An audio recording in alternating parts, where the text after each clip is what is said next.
Hello, everyone. Welcome to this new edition of the Exponential Blueprint. It's an exciting edition because today we're going to talk about a $14 trillion opportunity.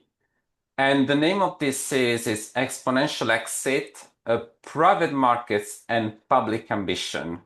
Now, I am joined today by James Ant, who is a real expert in this particular field. James is a private market expert, and I'll let James introduce to me immediately. Go ahead, James. Hello, Matteo. Thanks very much for inviting me onto the Exponential Blueprint. I'm a corporate lawyer by background and training, City of London, going back to the early 1980s. And I've had a journey as an entrepreneur as well as a business lawyer. I started two different law firms, and I'm now operating as Everyman Advisory. Pleased to be here to chat to you. Thank you so much, James. It's great to have you here. And let me tell you about myself again to the audience. I'm the owner and the founder of the Exponential Blueprint. I'm a CFO expert and I conduct mergers and acquisition activities. And the opportunity we're going to be talking today about is private markets. Now, private markets, as I said before, they are $14 trillion opportunity. So for you watching this, for you founders or investors or C-suite executive, and especially for businesses that are looking to access capital markets, the message is you're not too small. You're just not positioned yet. Now, let's have a look and see what we're going to be talking about. We're going to have four parts of this. The first one is going to be about James. James today is going to tell us about his vision, his background, and his entrepreneurial journey over so many years. And we're going to touch on that today. Then part number two is he's going to tell us about the future of private markets. And in particular, we're going to look at very powerful innovation through asset match and Pisces. Yeah, Pisces. Did I pronounce it correctly, James? You Yeah. did. Pisces, Okay. as in the zodiac, the sign of the zodiac. Okay. Okay, that's great. I was worried about this one. Okay, I pronounced it correct. That's a major innovation that you just cannot miss. You just cannot miss as a founder or as a business entrepreneur if you're running your business. Yeah. Now, the third part is going to be how we're going to empower private companies. So effectively by accessing the capital markets. And the fourth one is where Spices and the exponential blueprint align together. So James, are you ready for part one? I am indeed ready to go. Okay, let's start immediately then. So let's come and talk about your vision, your background. Tell us a bit more about your story. And in particular, the first question is, what inspired you to work with entrepreneurs in general? Where's your passion coming from? And how did you create the Supper Club Sophie 1845? Explain to us how did this come about? We're very curious to understand your story.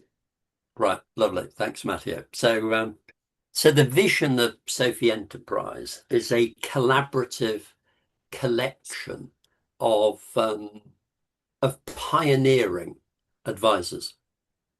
And I look back now, this is something I've been working on for over 40 years. So the starting point for my career as a lawyer was back in the early 1980s. I went to a small law firm in High Holborn.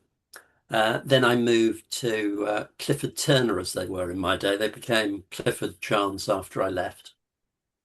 Now, what I hadn't realized then was they were a very entrepreneurial law firm. Entrepreneurs and lawyers are words that don't usually sit together. But at Clifford Turner, they had some very driven, ambitious, and entrepreneurial lawyers. I found it utterly terrifying, I have to say, for the first 6 months. And then I found my feet. And I found my feet doing the flotation. I've still got the Bible. This company, Hawtall Whiting Holdings How old is PLC. that document? Yeah, it's a Bible. Now, it's rather fat, you'll see, because when I sent it to the photocopiers, I forgot to say copy it front and back, and I was very embarrassed came back from the printers looking like this thing. Anyway, so this is really important to understanding what we're going to come on to, because you'll see the sponsor here was a small firm of stockbrokers called Simon and Coates, and they were taking this company onto what was called the unlisted securities market. This was a market set up by the London Stock Exchange in the early 1980s. They were trying themselves to be entrepreneurial. They ended up rebadging it as the alternative investment market, AIM, Did you which is say how it's unlisted? known. Yeah. So this, well, it used to be called unlisted, the Explain to the unlisted audience, about securities market. explain to the audience about listed. We are very curious to know Well, about it. they're all just words, aren't they? End of the day. So in the London Stock Exchange language, it was always very important when we were drafting the prospectus that we called it the unlisted securities market to distinguish it from the listed securities market, which was the main market of the London Stock Exchange, which was for the premier companies that had full transparency and the right range of advisors. So anyway, this was for high growth companies, often early stage. They could be startups, greenfields as they were called. Now, this company, Hawtor Whiting, was utterly fascinating. So this was the 1985. This was floated, early 1985. That's 40 years ago then, yeah? 40 years, I know, 40 years makes me ago, feel old. okay. It doesn't actually make me feel Happy old. It birthday makes me for that feel document. makes me feel experienced. So they were so the name here is fascinating because it was a made-up name for four people. That was the four who originally conceived they were going to start Hawtor Whiting, and Mhm. then one of them dropped out. And there were three guys who floated this company with our support, and they came from the Ford Motor Company, and they were draftsmen. And it was just at the start of computer-aided design. And they saw an opportunity which they took. They formed Hawtor Whiting, and 20 years later, or 15 years later, we were floating them on the unlisted securities market. So it's very exciting. I was a young lawyer in my mid-20s, and the was it 3 or 6 months we worked on the project? Anyway, it was just the most magical Mhm. time of my life. And I was working with a brilliant city lawyer, Jeremy Brownlow, and he was teaching me about becoming a corporate lawyer. And I suddenly realized it's all about the people. It's wonderful. Anyway, so that was the start. So now this is then very interesting because the next Bible I'm going to show you, thin because I learned that you photocopy it front and back. Mhm. This Simon and Coates had now become Chase Manhattan Securities. Mhm. Now, I don't know, Matty, whether you're old enough to remember the Big Bang in the City of London. 1986, right? Yeah. Margaret Yeah, Thatcher, yeah? Margaret Thatcher. She was Yeah. unleashing the enterprise spirit. And I look back now, she used to be my great heroine, Margaret Thatcher. And I think, oh dear, Margaret, what did you unleash? What about So, the name, 1845, Sophie 1845? Tell us more about this, yeah? 1845 Supper Club. Yeah. First of all, why is it called 1845? Because Yeah. it starts at quarter to seven. At It's quarter to nothing to do seven. with Ah, okay. So that's the time of the supper. that's the Okay. time That's of the clear. supper. Yes, one digit after 1984. Um, the supper club. So right. So let's start with the supper club and then move back. So the supper club is all about creating an environment where entrepreneurs can meet entrepreneurial advisors, enjoy their company, form relationships and friendships to enable then business to be done. Because I think business always has to start over food and drink, which is where you and I started With pleasure, originally, yeah. Matthew, at Bill's in Hammersmith. Um, right. So, what am I gonna go on to describe now why I set up Sophie Enterprises? And why Sophie, the name as well, especially, yeah? Right. Many, So, many people yes, are curious about this. the Society of Free and Independent Enterprise. Everything you need to know about Sophie is in that name, the Society of Free and Independent Enterprise. So, Sophie was born out of two periods of intense frustration. Mm-hmm. So, first of all, back in 2017, 2018, I was the founder and I was running a law firm, a regulated law firm called Everyman Legal Limited. And I'd got a great team and we got a great product, The Boss, which we'll come on to discuss later. The Boss is a way of helping business owners think of the future and then create a legal framework which allows them to grow to a successful exit. So we got this great product that I developed with a young team and we were really proud of it and we were getting some great work in, but we weren't getting enough work in to feed us all as we would like to have been fed. So we ended up forming a group of us who met at the Even Load pub for breakfast. This was just outside Oxford. We met once a month for breakfast, and we were working out how we could form a collaborative collective of people with different skills. There was me, there was my friend, the accountant, Ian Wallard, as a chartered accountant. There was a very capable HR man. That's to belittle Rod to call him HR. He's a sort of behavioural change guru. And we there were about eight or nine of us would meet regularly.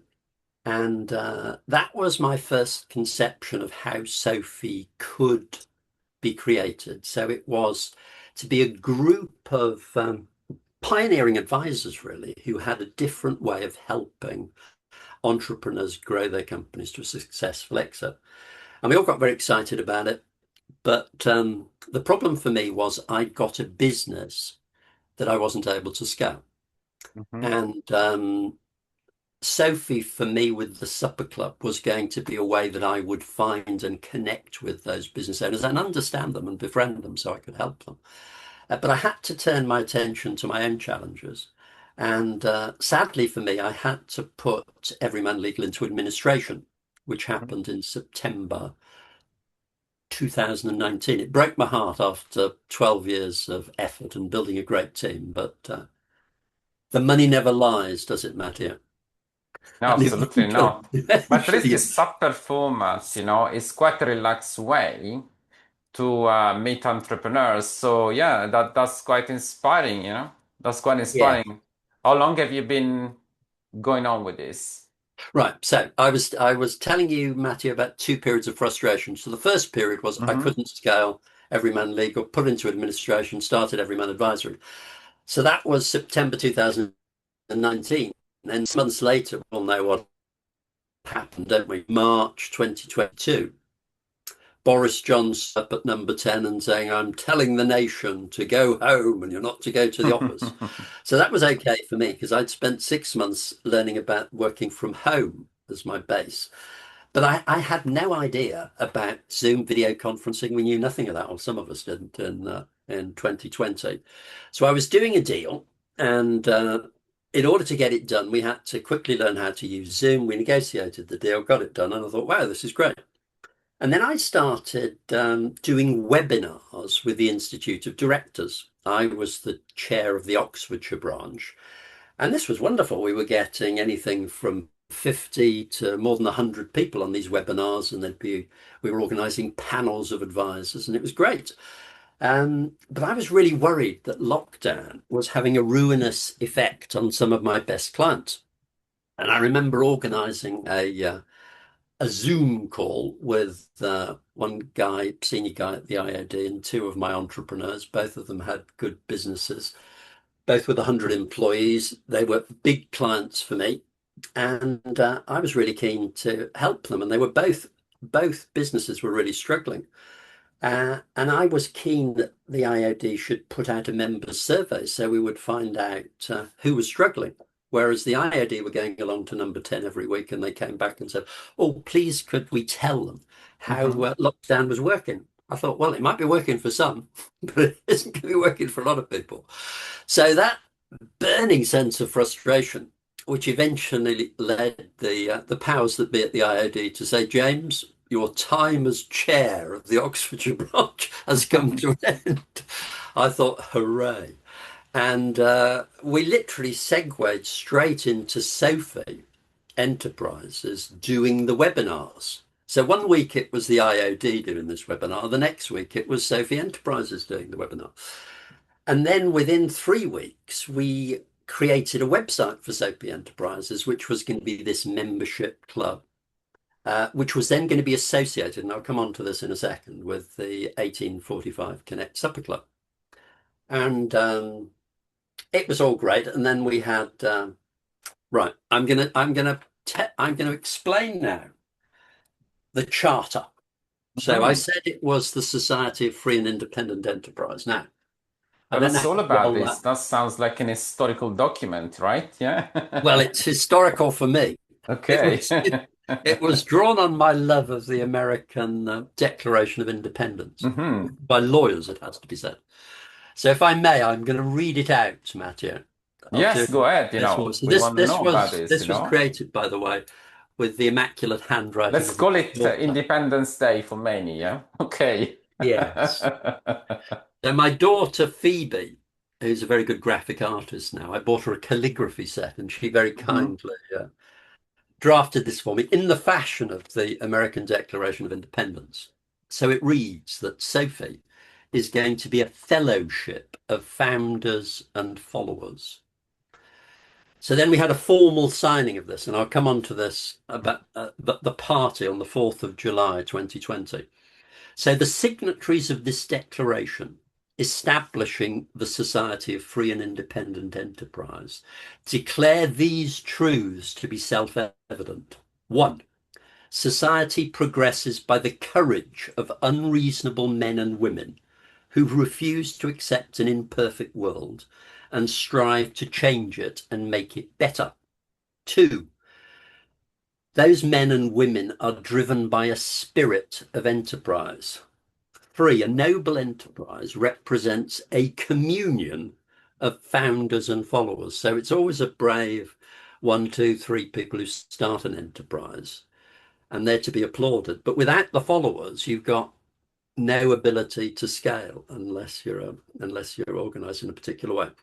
Number four, entrepreneurs are custodians of the organizations of which they are founders. And when taking decisions, including as to control and ownership transition, they ought to be guided by the responsibilities of a custodian. Those responsibilities include the interests of the followers of their enterprise. So, recognizing these self evident truths, the signatories pledge to build a society that teaches these truths, a society dedicated to life, liberty, and stronger communities in England, Wales, where I'm now based, Scotland and Northern Ireland, and indeed throughout the world. So at Ian Woolard's offices in Fulbrook, Oxfordshire, we all gathered on the 4th of July when we were allowed out of lockdown, and we signed this declaration. Now, at that stage, a lady from our village, Nikki, who'd helped me with the IOD webinars that became the Sophie webinars, she was very excited at the party we were having on the 4th of July. And I was upstairs supervising the signature of the charter by local businessmen and friends. And I came downstairs, and poor old Nikki had had a very, very bad fall. And she ended up having to be taken by ambulance to the hospital, the John Radcliffe. She got a very severe fracture of the eye. Um, and then it was discovered that when they were doing the x-rays, that she actually had a brain tumor, which was Mhm. operated on 12 months later. Now, the bizarre thing is that had she not had that dreadful fall, which somewhat disrupted the launch party of Sophie, her brain tumor would not have been discovered. Now, I spoke to Nikki the other day. She's now recovered. She just spent two lovely winters in Australia with her sister, where she was able to work remotely as the Blockley parish clerk, which is the village in Gloucestershire where I used to live. Anyway, that's a rather long, long Well, thank you story. so much. This is such a fascinating story. And Yeah. we now know there is Independence Day also for entrepreneurs. Thank you. On This the is 4th so of great, July. Yeah, 4th of July, by the way. Yeah, so Okay. let me then briefly mention 1845 Connect, because that is it's a subsidiary company runs that, a subsidiary of Sophie Enterprises. And Ian and his partner Hannah, Ian the chartered accountant and his partner Hannah, um, effectively rescued 1845 when the founder Sharon Houghton had got a job and she didn't want to run it anymore. She'd run it successfully for 10 years and had indeed tried to scale it. At one stage, she was running 3 supper clubs, and they worked very effectively together because there was a group of, say, 15 or 20 in one, 15 or 20 in another, then a third group, and then they would all meet every quarter together. So you got that mixing of different people and perspectives. So we relaunched the Supper Club, Ian, Hannah, and I, and it's gone into stagnation, I have to say, Matteo. But and I know you talk about the 4 stages of business, and stagnation is one, and crisis is another if you're not careful.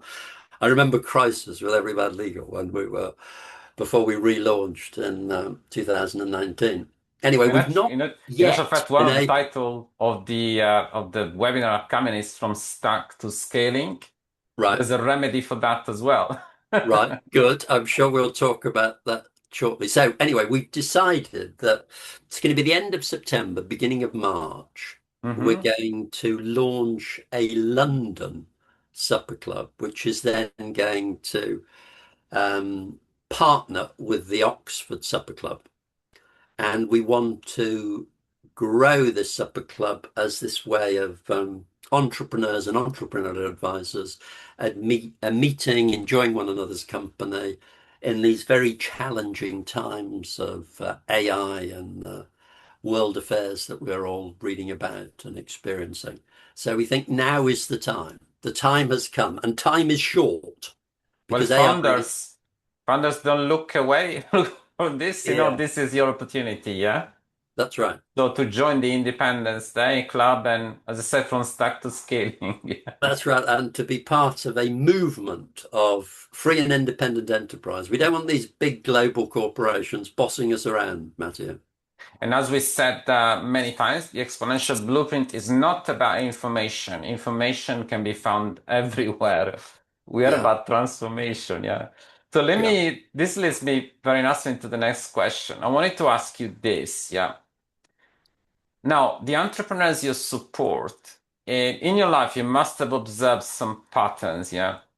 Now, the yes. question is, when you look back, Mm. into the history, also, even before you founded this upper club, effectively. Now, in your view, what separates those who scale from those who stagnate? Tell me about your experience. Yeah. Right, I'd say there's one very significant factor that entrepreneurs who can scale have that others can't, and that is a strategic instinct. Now, I would say of myself, I have a fragile strategic instinct, not a strong one. And if I'm working, some of the best entrepreneurs I've worked with, um, you explain something complex to them, and they've immediately they know where they're going and how they're Hmm. going to get there, and they've got this vision. So strategic vision, and it's something that's very often overlooked, misunderstood. But and it's more than just having a goal. It's you've got to have this clear vision of where you want to get to, and then you're bringing a team with you towards that vision, and it is that strategic. Now, I mean, it's obviously got to be grounded in the numbers and business acumen.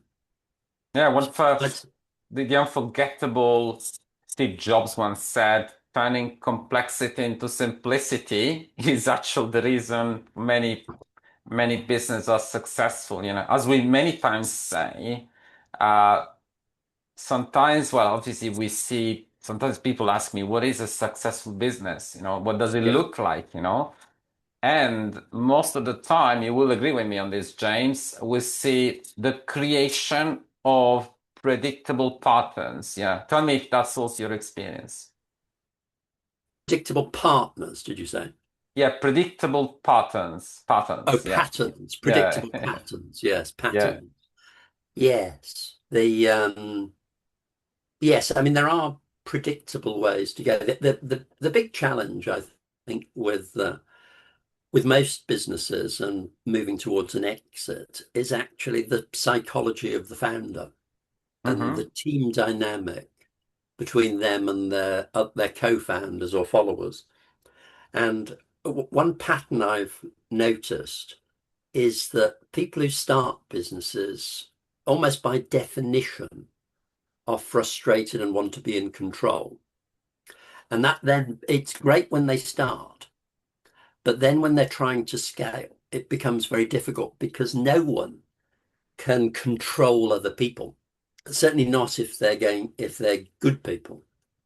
So you're in danger of having people who will do what they're told. And you need independent thinkers who will think independently and help you grow the business. And if I've seen a number, bizarre as it may seem, of entrepreneurs who I would say spike their own guns. My oldest client, he's ex-client really, he's in his late 80s. He went through six managing directors, and the pattern was always the same. It was right. I'm giving this chap 2 year trial, and I thought, right, when's he going to get sacked? And this gentleman did not want them to succeed. It might sound bizarre, but he knew if they became successful, he would lose control of his enterprise. And his whole identity, sadly, bizarrely, was in that enterprise. And he didn't want to think someone else would take control of it. Could not agree more on that, James. And I would say we often say the phrase, let go or stay small. Yeah, Because control obsessed owners, unfortunately, they very rarely succeed. And we just have to see how the biggest entrepreneurs have been successful. We just have to watch what happens in history. Let's watch, how did Jeff Bezos become the person that he is? Obviously it's not because he was control obsessed. He decided to create a team. Alongside. That's yeah, absolutely fundamental. So that's another message for you founders. Control obsession does not win, never. And no, you have to adapt to the stage in which you are. Startup is one stage in which probably you're going to be doing everything yourself. But when it comes to scale up, that doesn't apply anymore. So yes. absolutely, There's one, yeah. one other thing I learned, Mattia, and this was from my good friend Rod Willis, who I mentioned earlier. Rod was a great studier of leadership, and he introduced me to this Hogrev model, the primary colors of leadership. And this Mhm. teaches that there are uh, three domains of leadership: the strategic domain, the interpersonal domain, and the operational domain. And they're in the three primary colors. And if you get it right, you have that white light of brilliant leadership coming together at the center. So it's having that balanced team because there's no point just having a brilliant strategic leader if he upsets all of the team or if he's not good enough at delivering results. And people who are very good operationally at delivering results often are not good strategic thinkers or they're not good with people. You need So the right cocktail, yeah. You need the right you need cocktail. you Yeah. need the three personality types as the founding team of founders and followers in your organization. That's We my view. often say we often say passion. I always say passion will win one game, but Yeah, discipline will win one tournament. yeah, So let me lead nicely into the next question. So given what we said about those who are better than other one at scaling, yeah, yeah. even with that in mind, why do you believe private companies they have so much difficulties, they struggle to access the right growth capital or liquidity options in general? Right. So back to so there's two things playing out. There's first of all the founders might be too controlling and not strategic Hmm. enough in their thinking. And then if they are bold enough to think, right, I want to grow my business, and they try and grow it, and when the challenges come, they're prepared to keep going. Then, well, where do they go for the money? So we have Very good question. Many we people have a they want to see an answer to this. Go ahead, yeah, James. right. So we have a completely dysfunctional banking system. And actually, we have a completely dysfunctional equity markets position in this country, which is why we have the problem. There's a great video clip that I recommend people watch. I must have watched it about 20 times myself. Professor Richard Werner, professor of Hmm. banking at Oxford University. He talks about money creation by commercial banks, and he contrasts Britain with Germany. So Germany has 1,500 small community banks. None of them have ever gone bust in 200 years. We have big banks, four of them. And what happened in 2008? They got into financial difficulty. And the problem is they want to lend to big borrowers and they want to lend to people who can provide security in the form of land, commodities. And so if you contrast that with Germany, you have small local banks whose managers know the founders, the entrepreneurs, the engineers who are running these businesses. They're often two, three, four, fourth generation businesses, and they are geared up to long-term growth with a supportive relationship from their bank. Ours are just not like that. If you look at the lending our banks want to do, it's for leveraged management buyouts. And we'll come on to that in a minute. And then the dysfunctional capital markets. Well, this goes right back to this. So we used to have functional stock markets. And we used to have people called stockbrokers. Now we've still got them now, but now the vast majority of the capital flows go through fund managers, BlackRock, Vanguard, State Street. And this is all what's called passive investing. So it's you invest in the FTSE 100, the FTSE 250, the Standard and Poor's 500, whatever it is. And so it's not about individuals looking at the future direction of markets. It's not about those stockbrokers and their analysts carefully researching the team, the management team of a company and the direction it's heading and producing carefully thought through research papers. It's all about, oh, right, well, if they're big, we'll put our money in them. So James, I what's want to ask you a happening? question. Why do you think we're not talking more about these things? Why are we not talking more about, for example, central banks? In a few words, what do you think is there's lack of communication that there should be in favor, obviously, of the independence of businesses as well, you know? Well, so if you were being charitable, you'd say it was because the establishment has to be cautious in order to protect us from malign influences and cowboys. And then we look back at 2008 and think, well, they didn't do a very good job, did they? So I'm Indeed, afraid yeah. I'm afraid I'm not being charitable. I'm cynical. The current system works fine for those who are on their way up the pyramid of piffle, as Boris Johnson might call it, or certainly I would call it that, because life shouldn't be about money and aggrandizement. It should all be about wonderful creativity through free enterprise, a society of free and independent enterprise where things are as local as possible. And yes, we want international, but that's collaborative. It's not global corporations who want to control us. Ah, it's great to hear your view on these things because, as we always say, we live in a system, education system, central banks, governments, where we see so much education created for us to manage wealth. But what about wealth creation?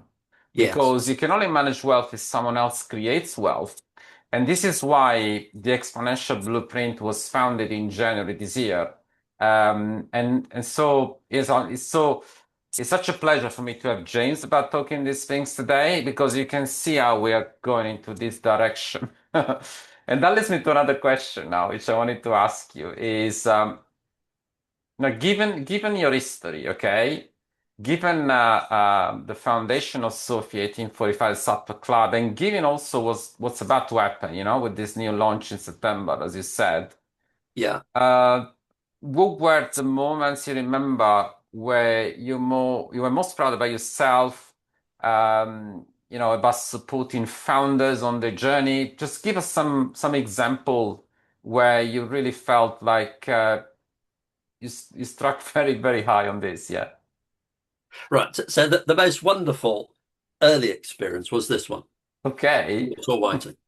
So the job of the lawyer, the young lawyer on the team, was to take the prospectus, which had to be signed at the signing meeting, to take it to Company's House, which was City Road, London. So you'd get in a taxi, you'd go there, and you had to hand it over, and you're always terrified someone the team at Company's House wouldn't be prepared to accept it anyway. So I did that, and I came back, and everyone was waiting for me with a glass of champagne.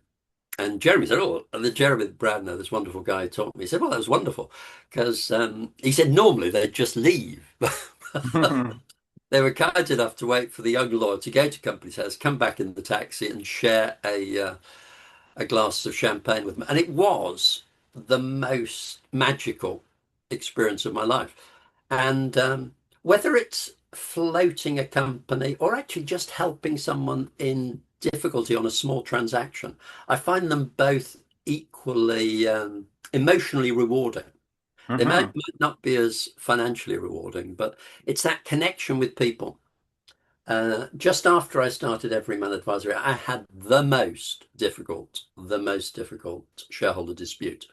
And funnily enough, if you've gone back 7 years, I'd advised the then founder we did the boss methodology, imagine the future, and think about doing a vendor funded buyout to sell to the two managers who only had 20% of the shares, that the founder still had 80% of the shares. And he decided that no, he was going to stick with his will. He asked me at the time, the 7 years before, I'm leaving the shares to these two guys in my will. Do you think it's a good idea? And I said, Terry, I think it's a very bad idea. And then he ended up marrying this lady, which then revoked his will. So suddenly we got a battle royal between these two young guys. One of them had started out as an apprentice in that business at age 16. The other one had come in when it was close to collapse and had turned it round. So these guys had literally given their whole life and soul to this enterprise. And we had a 6 month battle before we persuaded the powers that be that vendor funded buyout was the way to go. And if I look back now at their accounts, I look at them up every year, and they're doing very well. So it was a real test for them, and it was a real test for me. And so building a We've been legacy must threatened. have been one of your best, your best memories, the best moment for you, because Yes. it's as of today you can still see the results of what you've done then, yeah. Yeah. Although they do say, Matthew, don't they? In politics, everything ends in failure. So Okay. in the long run, we're all dead. So then the question is, what do you really want to do with your limited time on the planet? And I do think we are facing, without sounding over dramatic about it, we are facing the most monumental challenge in society. I mean, we've got three young grandchildren now.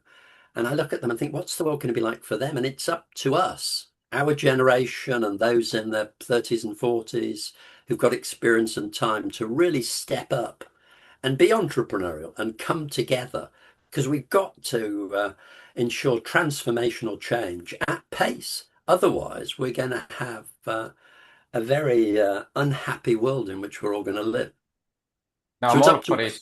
I'm all for this. It's all about, as I said, nowadays, especially with the artificial intelligence, information is absolutely everywhere. But what is the transformation? So that's the question.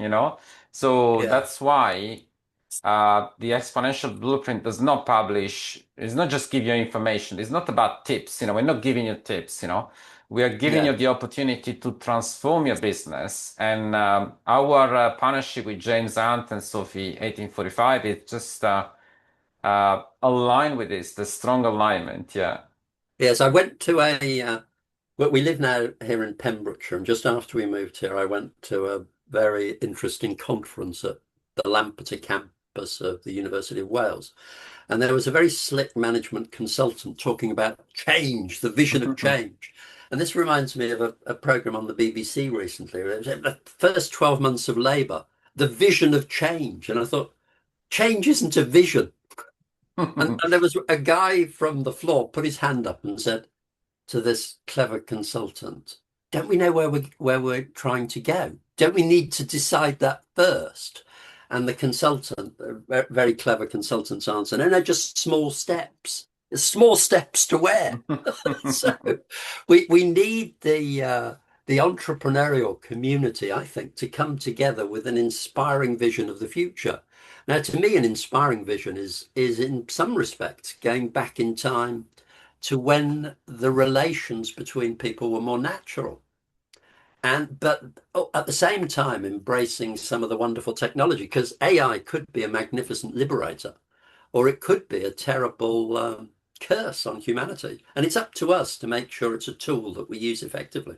As I always say, human intelligence is was born to innovate. Yeah. So not to forget for our audience, we don't really want anyone to think that AI should be it's just a tool. It's an acceleration. The same way as Google 20 years ago taught us about engine searches. Now we can do so much more with AI. So that's the way to look at it. Yeah. So don't Yeah. forget, AI is really an accelerator. We, human intelligence, they are the innovators. So that's the way we should look at Yes. it. And that takes me to the next question, really. Last question for this part, really. Tell us in a few words, James, or as many as you think are needed, really. What's the mission of Sophie 1845? And tell us also in your words, how does the community play a role in business acceleration? Right. So I see Sophie being an education and know-how platform, Mm-hmm. so that those pioneering advisors who've got different frameworks and methodologies for creating simplicity in complex decision making, so that they have an effective platform to take those innovative methodologies to market.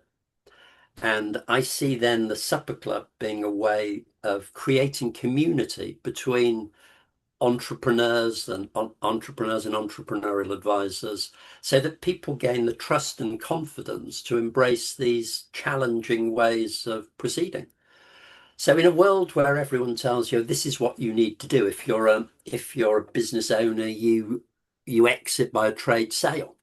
Well, you don't have to do it that way. There are different ways forward if you've got the right advisors around you. So I really do think that Sophie in 84 at 45 can be part of a transformational change.